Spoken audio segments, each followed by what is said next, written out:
Hi everyone, Jeremy here. As I mentioned in Fast Fix Monday earlier this week, we're going to play another interview replay episode today, and that's with Chandell Labbozzetta. This is one of our favourite interviews. Chandell is my speaker coach and has given me a lot of advice over the years, so I think this is one that you should get a lot of value of. So please enjoy.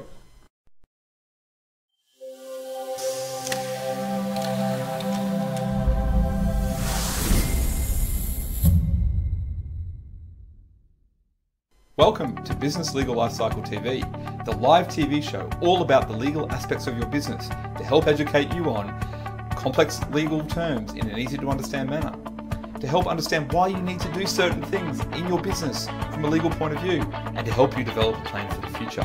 Our mission at Business Legal Lifecycle is to help empower all small to medium-sized businesses around the world to get access to legal advice so that they can help build their communities and make the world a better place. Did you know that any business owner is on average 7 months away from losing everything? That is the average time it takes from a successful business to fold when an aspect of their business is not set up correctly. Have you ever wanted to get legal advice but didn't understand what was going on? Do you feel like there is a divide between lawyers and their clients? Then this TV show is for you. It is all about empowering you and your business with the knowledge and tools to ensure that this doesn't happen to you. Business Legal Lifecycle TV delivers a twice-weekly show focusing on the legal aspects of your business. At lunchtime on Mondays, we present Fast Fix Monday, a quick 5 to 10 minute show that will give you some actionable steps to consider for the week for your business.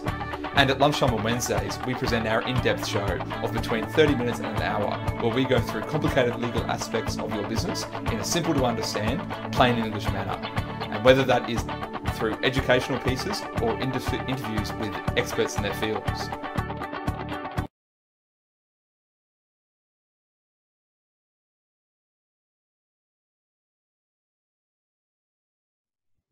Afternoon, everyone, and welcome to Business Legal Lifecycle TV. Today is Wednesday, so we're doing one of our longer form shows.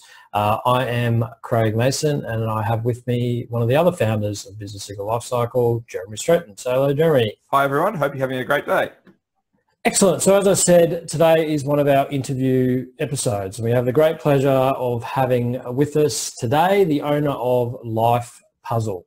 The particular person achieved the title of sales leader with Nutrimedics at the age of 14 while still at school, and went on to work in corporate business development and marketing in a number of industries over the next 10 years. In 2006, they discovered neuro-linguistic programming and the answer to issues of self-worth and achievement. They are now a master trainer in NLP. They're a popular business coach, a master trainer, as I said, author, motivational speaker, and as part of that, they share their personal and professional goals. They've got a book called Confident Closing, which is a great read. We encourage you all to get a hold of that and have a read. So this person I'm talking about is Chandell Labbozzetta, and we have great pleasure of her joining us for the show. We've worked with her over a number of years. She's also a member of our entrepreneurial board of directors, so we know her quite well, and we know that she's going to have a lot of great information. So Jeremy, what were the sort of top 3 things that you got out of the interview with Chandell? Yeah, absolutely. And as you say, we've worked with her for some time, and we talk about it in the interview, but Chandell was actually my speaker coach, or still is, and has been for over a year. So she really knows the stuff. I think probably the top 3 things that people are going to get out of it is understanding on NLP. What it actually is and how it can actually be used in sales. We talk a lot about that. We talk a lot about implementing it for staff and what employers can do to actually implement that for staff. We also talk about framing for outcomes. It's something very interesting that we've talked about with her. So that's the second thing. And also why it's actually important to have that in. And the third thing is really Chandell's view of the future. I think it's really interesting what she's got to say in this interview. And I think people have a lot to get out of it. So please enjoy my interview with Chandell Labbozzetta. Welcome, Chandell, to Business Legal Lifecycle TV and our podcast. Thank you, Jeremy. It's great to be here. Thanks for having me on. Not a problem. I've been wanting to do this a lot of people, most people won't know this, but you're actually the inspiration for me to start this show. So, 91 shows in and I finally got you on. That's awesome. It's so good to be part of the inspiration for what's such great success. So thank you very much for the acknowledgement. I'm glad you took the bull by the horns and you went and did it. So it's great. Yeah, absolutely. So let's start off with a bit about you and your business. Can you tell us about your history and how you got into the coaching and training space?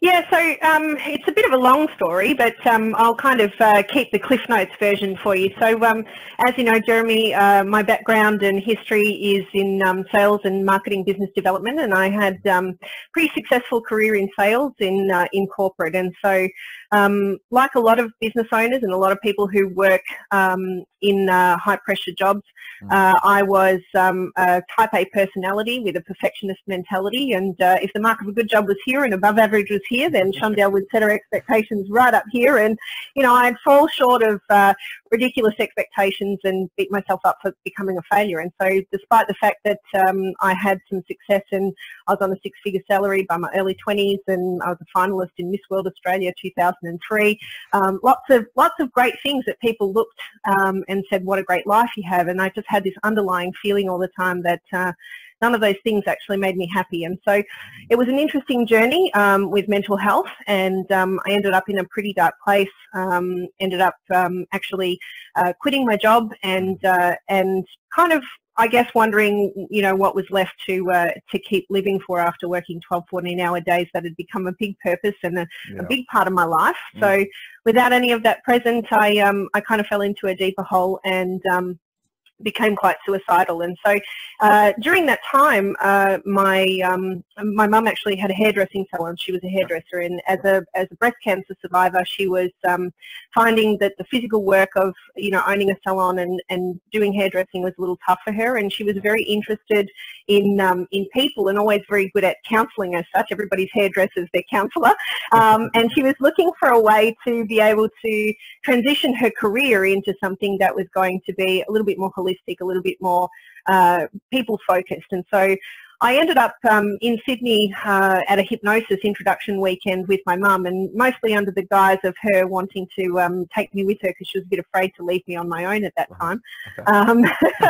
And when I was at KPMG, I had a mentor that had told me a little bit about neuro-linguistic programming and how it was a science on how people make decisions, what makes them tick. And in a sales career, in a people-focused career, I had always been interested in studying it but never really got around to it. And NLP and hypnosis are sort of closely linked together. Yep. And in the pursuit of actually looking at that and seeing that I had a huge interest in it, I ended up sort of showing some interest in NLP, and Mum went, right, this is the first thing I've seen you excited about in ages, we're going to do it. And so it was a bit accidental. I never really had the intention of being a coach or being a trainer. It was more about if I could get my own mindset in the right area where I could get back into my career and have that passion again, that NLP would actually help me. And so people saw the transformation. They asked me a lot of questions about what I'd been doing, and organically, Life Puzzle sort of grew into a part-time business that I was really doing out of a passion to help, and went full-time 11 years ago. So 13 years we've been around now, and 11 years full-time. So it's been an interesting journey. Absolutely. And that kind of answers my second question about why you moved into your own business. But I noticed, and in the intro, we talked about the fact that you're a sales leader at Nutrimedics at the age of 14. How did you get into that? And what was behind all that to do it at such a Well, I suppose that, in a way I've always been really entrepreneurial. My mum often jokes and said that, when I was 3 and 4 in the bathtub, I was, I was selling her my toys and, saying they were $9.95 and $14.95 or something. So, I guess I've always kind of been entrepreneurial. But the way that it came about was my mum was actually very successful in Nutrimedics. So she built a downline team of 275 people, and she did most of that while she was on chemo for cancer. So she's had a really interesting story, and I guess I was inspired. I kind of grabbed a kit one day, took it to school, and I started doing little demonstrations with the girls at school, and then that led to, their mums having parties for me. And, I was at a private school, so my dad wasn't really happy about paying private school fees for me to, sell Nutrimedics at the time. So, it turned into this really interesting thing where about 6 months later, my mum absorbed my team and kind of took over it. But, so I actually achieved the figures to be able to be a car driving executive, but being 14 years old, they couldn't grant me with that title. Yeah, it's a little bit too young to have that pleasure. Yeah, absolutely. But look, it was a lot of fun. And, I suppose if we're talking entrepreneurial and business mindset, as you know, direct selling, multi-level marketing, there's a lot of personal development and a lot of training in understanding people. And so I was exposed to a lot of those things from a very young age, and that gave me that curiosity, I suppose, to always be very entrepreneurial. Yeah, and that's what I was going to say, that, yeah, you're always learning. We're always learning. You've been in business 11 years. I'm coming up on 7. You're constantly learning, and you're always learning new things. And so to start that early is great to see. Yeah, absolutely. So obviously you've got a lot of experience in a lot of, quite a few different industries, a lot of selling and stuff. How do you think that's helped you to do what you're doing now? Yeah, look, that's a really good question. I think that, and one of the things that I'm always talking about when I'm delivering training is the concept of actually doing. And so, I often say that business is 80% psychology, 20% strategy. And this kind of relates to that in the sense that a lot of the time people conceptualize what they actually need to do, yep. but they think about it and they don't put it into practice. And so without putting it into practice, we can't sort of test and measure. And so I think that the fact that I've had exposure to so many different industries and met with so many different people and understood the dynamics of what a business actually delivers has actually geared me up to have a really great understanding to relate to my clients, yep. And then pick apart sort of what they're doing with their service offering, mm-hmm. keep the bits that work really well, and then implement the things that's going to make it even more efficient. So, I think I began my sales career in business-to-business selling at quite a young age as well. I was my first business-to-business sales role was actually with a logistics company, and we were actually required to make 150 phone calls in a day. Wow. To make 10 appointments the following day.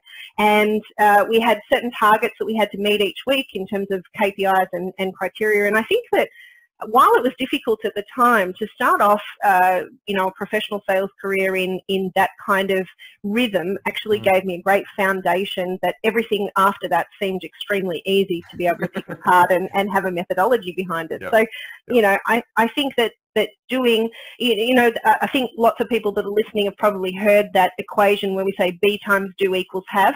Yep. I think sometimes we can get caught up in being the technician as a business owner or as a business professional, and we forget about the actual do that then leads to the have. So I think that's definitely helped. Yeah, 150 calls to make 10 appointments. I've never had to do, as a lawyer, I've never had to do that in my life. I couldn't imagine doing that. Yeah, well, the ratios in terms of getting those appointments, because it was, such a competitive industry, it really set up the foundations for understanding that sometimes you have to do more in order to get the qualification of different customers. So absolutely, got to get past gatekeepers and all the rest of it. So very good.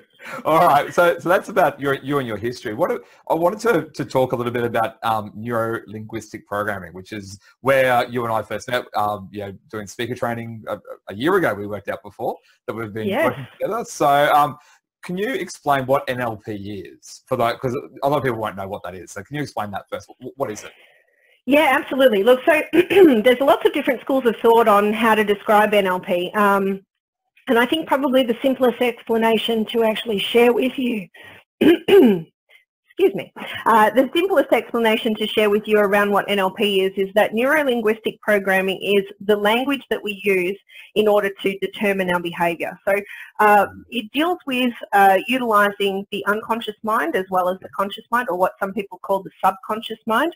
And we live largely 95% of our lives quite unconsciously. So all our behaviours are actually driven unconsciously. And when we can get conscious understanding of them, and by utilising the words or the linguistics of our communications, we're actually able to affect our behaviour really positively. And we're able to make pattern changes as well. So I often say that when people want to change a habit or they want to change an outcome of something, they often rely on willpower. Willpower is very much a conscious process.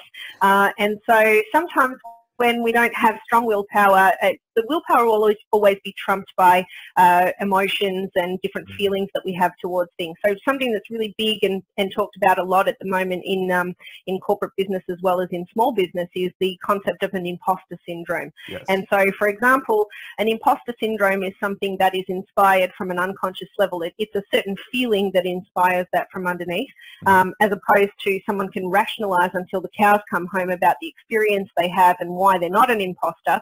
But if that feeling's underlying at an unconscious level, then that's going to affect the behavior that we actually present our knowledge and our worth with. So there's lots of different applications of NLP, and specifically for ourselves, what we've often specialized in is bringing that psychology into the way that we undertake business with other human beings. So if we understand the behavior, then we can understand what's the best way to approach the communication or the event in which we're communicating with others. So. Yeah, excellent. I think that's a great explanation. It's something that a lot of people don't know what it is, and it's one of those terms that there's probably, as you said, there's a lot of different definitions, and so there's a lot of misunderstanding. So it's always good to, when we do an interview like this, to clarify what we're talking about as far as absolutely.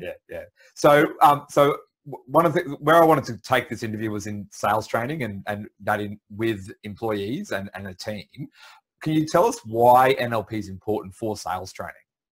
Yes, absolutely. So obviously, as I said before, I've come from a background in business development and sales and marketing, and a lot of people feel challenged by the word sales, and there's a lot of negative connotations that come along with the word sales.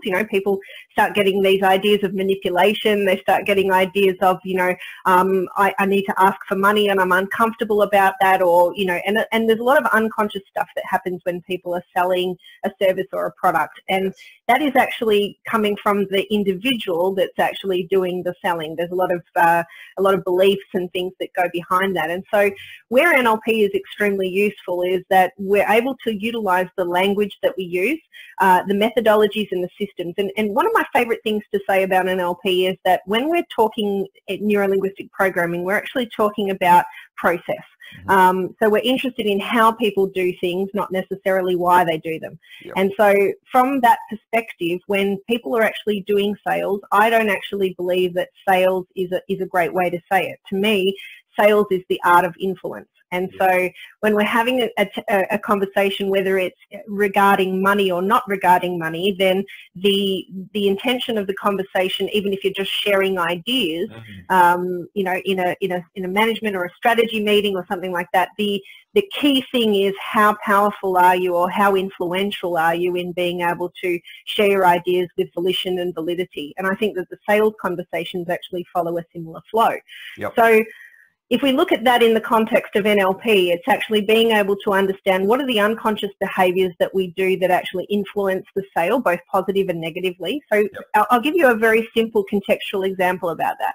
Please. I had a client a number of years ago who grew up in poverty, and so and I mean poverty, like they really struggled to put food on the table. Was a question about and so that while they were in a business of their own and operating quite successfully, there was a lot of beliefs that had been installed just simply because of the environment in which he grew up in. Now, while he wasn't thinking about that all the time, it wasn't a daily thought of his, he would often go into meetings and he would actually project a lot of his own beliefs of money and worth and how hard it is to come by into the sales conversation. Right. I wanted to talk about this gentleman specifically because he actually came to me one day and said, I just did the worst thing. He rang me up and he said, I've just done the worst thing. I just actually did myself out of 25 grand on a deal. I said, how did you do that? And what happened was that he had an objection, or what he perceived as an objection, for a big video contract, probably the biggest one he'd ever received, he'd ever got across the line. And they said, look, we actually want to get started in a couple of months' time, because our GM is traveling in Germany. He's not going to be back for a couple of months, and he wants to sign off and actually be a part of this. So we're really excited to go ahead. We love your proposal, and we just want to go ahead in, we'll start 60 days from now. And he took that as an objection that they were haggling on price. And so he said, so if we do it for, this price instead. Can we get started sooner? And so he's taken this one objection, instead of clarifying the objection and making sense about where that could have come from, he's brought his own beliefs into the piece, and he's actually caused himself a huge loss based on the fact that he had hallucinated this idea that it had to do with money, because money was such a prevalent thing unconsciously for him. So by utilising NLP, we can actually learn to communicate with other people and get to the root cause of the communication. So understanding things like objections to the point where we can build out the sales model to answer the objections before the client has one. And in particular, looking at the mindset or the psychology of the salesperson around confidence and the belief systems that they have around the congruency in what they're selling. So, and look, I could talk, that I could talk to you for hours about all the different ways in which we've been able to help people with that, but I'm very conscious of the fact that we have a certain amount of time. So. No, that's great. I think that example shows what the real benefit of it is. And I think one of the things that a lot of people in business, they don't think about the fact that a lot of their self-doubt does come from that angle. And just because they're thinking it, they probably don't realize that a lot of other people are going through the same thing. So I think examples are awesome to show people, well, it's not just you. Everyone goes through these things. Everyone has self-doubt. And I think that's great to actually talk about that, because all too often we just assume that everyone's making $1 million and not having to work for it. And that's just not the case, is it? So no, definitely not. And I have a little nickname for, that internal self-doubt that we have. I call them the itty bitty shitty committee, the group of people that sit on your shoulder and tell you why you can't have what you want. And what's really interesting about it is a lot of the time, people will go and try and find more knowledge to be able to deal with that. But I often say, as I said earlier in the call, I think the business is 80% psychology, 20% strategy. So that being that I could give somebody the best cold calling script in the world that's proven and tested and trialed, being the strategy on how to approach the call. But if the person who's assigned to make the call is terrified of rejection and objections and they don't have the confidence to be able to pick up the phone, then no one's ever going to hear it. So the individual that's actually accessing or implementing the strategy needs to have that congruence as well. And so we deal with both when we bring NLP into the sales conversation. Yeah, and I suppose that, the next question is about, as you know, phase 4 of the Business Legal Lifecycle is bringing on employees, and in the context of sales and training staff. So let's use the example of our law firm and the work that we've just completed doing. Why is it important for even professionals who don't think that they're selling to actually understand this and to realize what they're actually doing in their job? Yeah, absolutely. So I think that if I can start to answer the question by saying that a lot of people who have a particular role, so you have people at your firm, they've gone and they've become excellent technicians as such. If we quote Michael Gerber from the E-Myth, which a lot of entrepreneurs will have read, and so if we look at that concept of being the technician, a lot of the times people will get themselves locked in or caged into the corner of, well, I'm a solicitor, I only do this. I'm an accountant, I only do this, etc. But for a lot of those skills, then we need to engage with other people, and it's our service that we're actually delivering, and we need to often convince the person of our competence before we actually start doing the work. And so this comes back to that conversation of influence that I was talking about before. And I know that you mentioned in the introduction my book, the Confident Closing, Sales Secrets That Grow a Business by 400% in 6 months and How They Can Work for You. And the original title of the book was actually called Feeding Salt to Horses. Now, it sounds like a strange title for a sales book, and it was when we tested it, so we didn't name it that. But the concept behind it was that everybody's heard the saying, you can lead a horse to water, but you can't make it drink. But if you feed the horse the right salt, by the time you lead it to the water, it's going to be thirsty and it'll drink of its own accord. And I think if we apply that in this conversation, particularly with your firm and your staff, I think that a lot of businesses have staff that are having conversations with clients where they're delivering or performing a certain service, but because the client doesn't necessarily understand all the background work that goes into it, it's important for these individuals to have an understanding of how to influence the client's thinking positively, so that service and everything that's involved in delivering the best outcome is not only communicated, but it's communicated in a way where there's a lot of perceived value from the receiving party. And so I hope that answers the question in the context of staff. Yeah. The other thing too that I'll just add on that is that I work with a lot of businesses that hit a revenue point. So they've got big visions, and then they start to sort of bring on salespeople, or they try to bring on more staff so that they can grow their business. Yep. And they hit a threshold or a ceiling on that, because often a lot of the deal winning or the new client acquisition comes from the leader of the business, because they started it and they know how to do it. And so taking that information from the business owner's head and being able to translate it with the same passion and the same volition is an important part of being able to have business growth. So yeah. Excellent. Excellent. All right. So, we're always trying to give some practical stuff to people who are watching this. And, as you know, Business Legal Lifecycle is all about helping business owners. Is there anything that employers can start doing, now to implement NLP in their business? Yeah. So I think that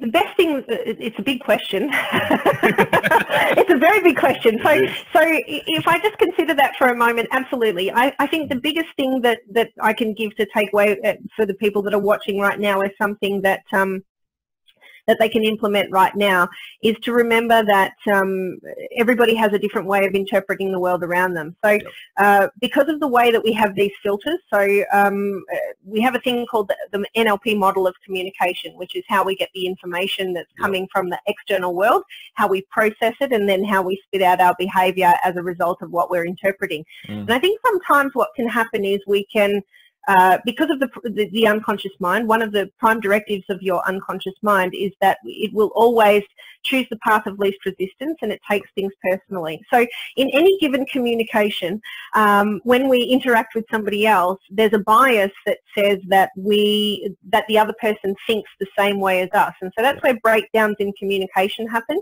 and that's where we get the miscommunication in what we actually want our people to do. So for all the business owners out there that have staff and they have clients, etc., etc., the first thing is to realize and recognize that everybody has a slightly different model of the world, and people interpret what's going on around them in different ways based on their past history and the stuff that's not even in the forefront of their mind. So we have a presupposition that says respect the other person's model of the world. Now sometimes it's about being able to simply appreciate and understand where that person's coming from. So the number one thing to take away from today is not to make assumptions about why someone did something the way they did it, but to perhaps ask questions around their thinking behind that and the purpose for actually executing that, and then to work the examples of what we want to do next from where they're coming from. So it's sort of a, seek to understand first and then change.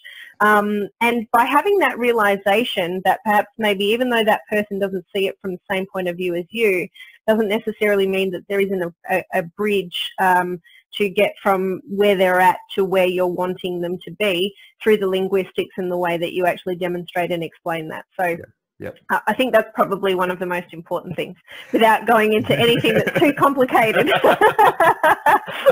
And that actually is a nice little segue. I wanted to talk about the concepts of communication, because in the training that you and I have done over the past 12 months, that's something that's really interesting to me. So we did an exercise, as you know, where we rated ourselves in the different types of communicator that we were. Can you talk about those concepts of communication and how that might apply in a business setting? Yeah, absolutely. In terms of, I think I know what you're talking about with regard to the rep systems, yeah? That's right. Yep.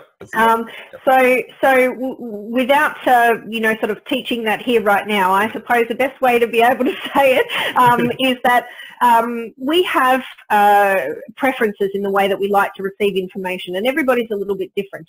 But there are patterns to this. And so if we know how to recognize the patterns, then we can adapt our communication style to suit the person that's in front of us. Yep. And that's about making the person feel most comfortable, and about making someone or putting yourself in a situation where someone feels like they've known you forever and that you just get them. Yep. So these are the little things that when we get interested in people versus getting or trying to be interesting, as I say, you know, we actually start to recognize and realize that perhaps while this style of communication here will work really well with this person, there's a reason why it doesn't work really well with this person over here, because they're really different. So if we come back to the way that we interpret information, how we bring information into our brain, we use our 5 senses to interpret the world around us. And so some people are more focused on the information that they see.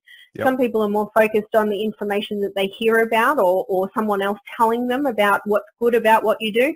And some people are more interested in whether they get any feelings or gut level feelings or intuitions around, you know, how they feel about what's going on around you. And some people just want the facts and the data. And so there are certain cues in the way that people communicate that give us tip-offs for this. And so part of what we did with the team was obviously doing a little bit of assessment to find out where everybody was communicating from. That's and right. Then what they realized is that when they were dealing with people that were very much like them, they were having good connections. But Yep. when they were dealing with people that were very dissimilar, we weren't hitting the mark as much in terms of building trust and respect. So That's right. yeah, very useful in the context of dealing with people who are different to you. Yeah, So- absolutely. And I think just that awareness of different people's connection styles. I remember, and I won't use names, one staff member, you know, was describing, you know, the way that they communicate, and the other one basically went, "Oh, that I now understand why you do that I find so annoying." And that was a great realization, because now they realize that the fact that, yeah, okay, that person just has a different communication style, and that's not Exactly. Yeah. So the other thing that I wanted to just touch on before we finish off was framing for outcomes. I think this is a really useful thing. And again, we don't need to go into teaching everyone what you know, how to do it, but more about what it is. And can you just talk us through what it is and how it can be used? I'll answer that question by sharing a quick example. Yep, right. So years ago, when I was working in corporate, I had a role where I was assisting also a number of people in the department with the technology aspects of the sale. And so I could have 3 different people out of a 25-person sales team come in and request certain things from me at any given time. And it was really interesting because it was an all male sales team. I was the only chick, and you know, these wonderful guys that I worked with came in and they'd say things like, "Oh, Chandell, I need this, this, and this," and I'd say, "Yep, absolutely, I can help you with that. When do you need it by?" And they'd say, "ASAP."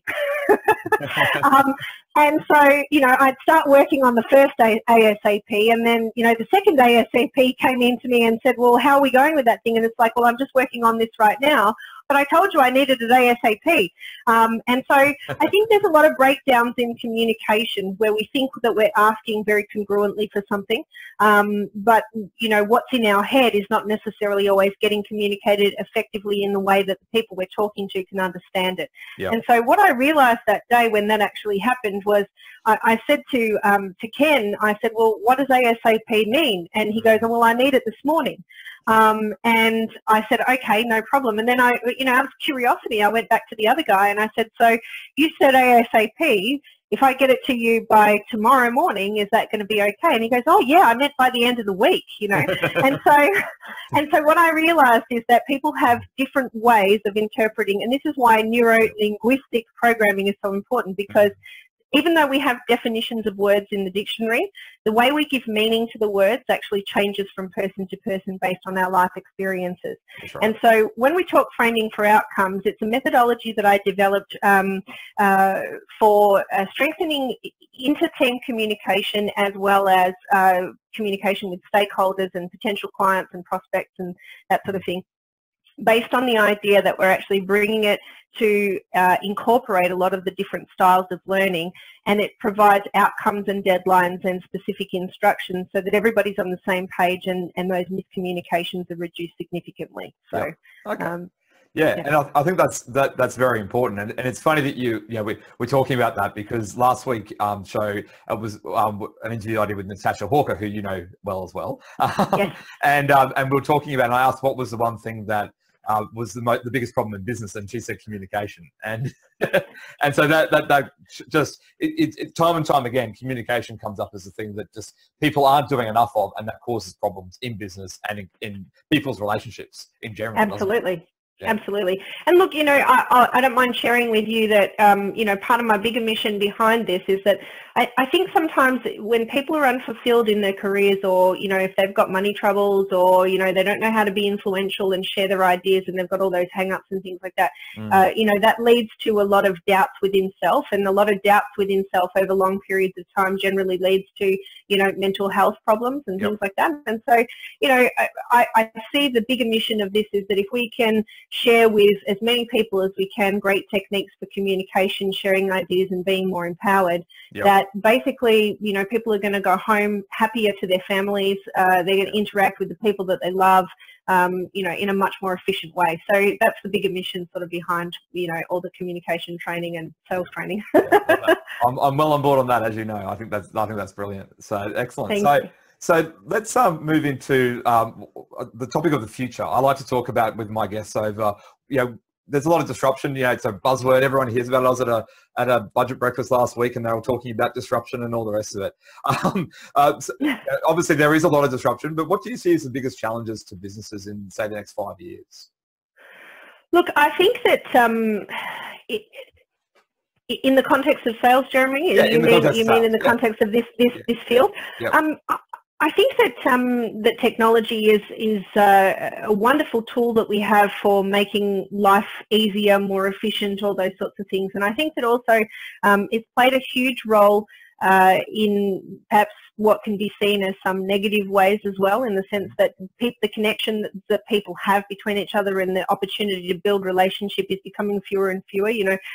People used to ring up and ask questions about, a service, or, have a chat or what have you, and bots and different technologies now replacing a lot of that basic sort of communication. And so I think the huge disruption, and probably what a lot of the younger generations coming through are missing out on, is that ability to be able to connect with people and to understand the differences between that. So I think the huge disruption will be the people who really understand how to connect with people, who still have an interest with that, because it's a skill that is disappearing, much like cursive handwriting, with all the new technology that's coming in. And so I think that while it's important, I'm certainly not saying that there isn't a place for all of that technology in the way that we actually engage with our customers and what have you from a sales perspective. I also think that there's still a huge place for actually, people do business with people. We might have business entities and we may have corporate environments, but at the end of the day, we're all human beings. Yes. And our ability to communicate and connect with one another is what really, matters in the end, when there are problems and conflicts. So. That's something, if you hadn't said that, I was going to say something very similar, that people want to connect with people, and it's all well and good to have bots that answer questions, but at the end of the day, they want to speak to someone, or they want to know that they're dealing with someone that they can know, like, and trust. And that's not going to change anytime soon.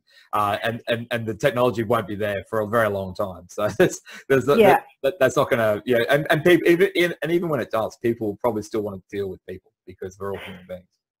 Absolutely, and I think we often made a joke, during some of the training that you and I did together. We made a joke about the fact that solicitors don't have emotions.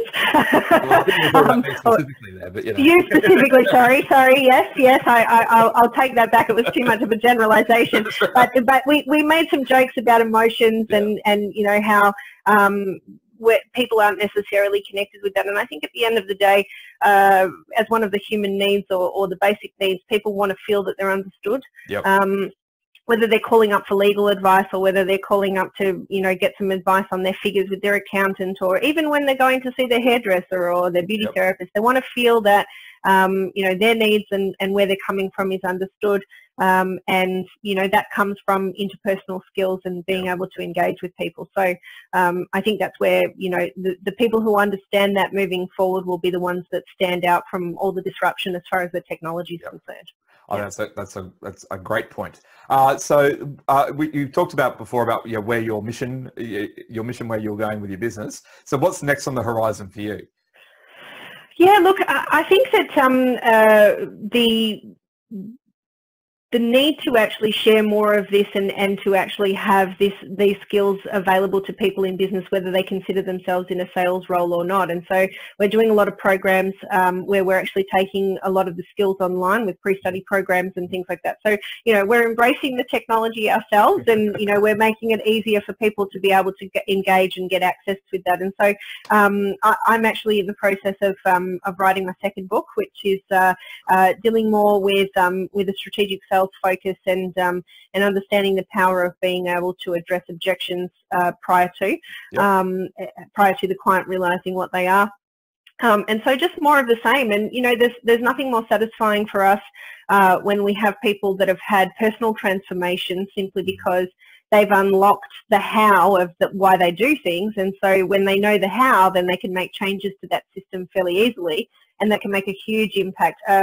You know, a quick example to say what I mean about that is I was working with a lady recently who's in small business, and she has funnily enough, an accounting business. And so, you know, selling was never in the forefront of her mind, and we actually did some work about addressing some of the beliefs behind selling, but also some of the negative emotions that were coming up that were inbuilt. And what's been amazing is not only has she approached sales with much more confidence, and she talks with more confidence, she stands differently now, but something that's been really transformational for her, and I think what she would say has been her biggest takeaway from the program, is the fact that she didn't realize how angry she was before, and so she's actually got better relationships with her kids now. And so that, to me, when I hear things like that, you know, it makes me feel like I'm truly living my purpose, which is to inspire confidence in others so that they can make empowered decisions. And so just more tools to be able to do that, Jeremy. That's where we're heading. Excellent. That sounds good. All right. Well, before I let you go, I'll take you into our quick fire question round. The quick fire questions. Yep. So just, yeah, nothing complicated. No, I know. There's only 3 of them. So what's the current book that you're reading at the moment? Yep, so I just put down the 5-second rule by Mel Robbins, actually, which addresses a lot of the principles that I'm trained in, but it was really nice to hear it from a different angle. And what was great about that is the power of 5 seconds and not letting the reptilian brain take over. Just 5, 4, 3, 2, 1 and do it. So it was great for another angle on procrastination. Really good. Excellent. There's like the blink it principle that we hear. Yes. Yeah. So what book do you think every business owner should read? Oh, there's so many. So it's hard to pick just one. Can I make a joke and tell everybody to read Confident Closing? No, in all seriousness.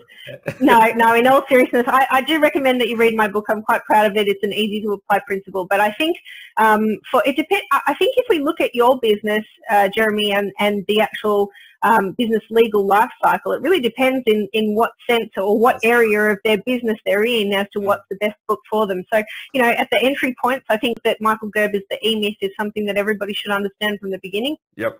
You know, if we're needing to develop sales and growth, then, you know, some really good sales books are Harry Marshall's 80-20 principles, so the principles of sales and marketing. There's you know, I could go on forever. So I think probably depending on where the business is at is a different question. I'm happy for anybody to email me and ask questions. Well, I'll agree with you to revisit it. It's on my desk right here because it's a great book to revisit on a regular basis. So absolutely. That's a good one. And the final question, if you could give advice to your younger self, what would that advice be? Wow. I actually really need to consider that. So if I was to give advice to my younger self, what would that be? I think that the advice that I would give to my younger self is 2 small pieces. The first one is that whenever a problem is created, a solution is created simultaneously, and it's just a matter of being able to have the 2 meet again. It's just a matter of time, and so there's always a solution if you look for a solution, no matter how big the struggle is. And I think probably as part of that would be to ask really good quality questions, because the quality of your questions will determine the solutions that you actually come up with. So that's definitely what I tell myself. Excellent answers. Well, that's it for the quick 5 questions. Is there anything that we've missed that you want to get over to the viewers or listeners today? Yeah, look, I think in business, particularly those of you that are watching that have coaches and that actually engage in looking at ways in which you can develop yourself more. I think the couple of closing thoughts that I'll say on that is that one of my favourite sayings is you can't control the wind, but you can definitely adjust the sails. And so a lot of the stuff that we get caught up on is getting caught up on the original plan as opposed to being flexible in the fact that there's always another way to get to the outcome. So, if you adjust how you're reacting to the situation, then you'll often be more empowered and more resourceful to be able to do what you need to get there. So I think I'll just say that as a closing thought, and remember that there's always a solution. So it's just a matter of asking the right questions. That's right. Excellent. Great answer as always. So Chandell, thank you so much for coming on. As I say, 91 episodes in, and I finally get you on. So thank you very much. I really appreciate the time you're putting aside the time to do this with us and to share your wisdom.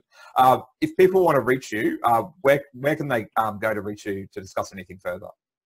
Yeah, absolutely. So I actually have a strategy session for anyone who's interested in having a conversation about that. So it's just lifepuzzle.com.au/sales growth. So yeah, love to hear from anybody who'd like to talk further about how some of these techniques might be able to help them. Sounds great. And we'll link up a copy of the book into the show notes, of course. So, yeah, once again, thank you very much for your time.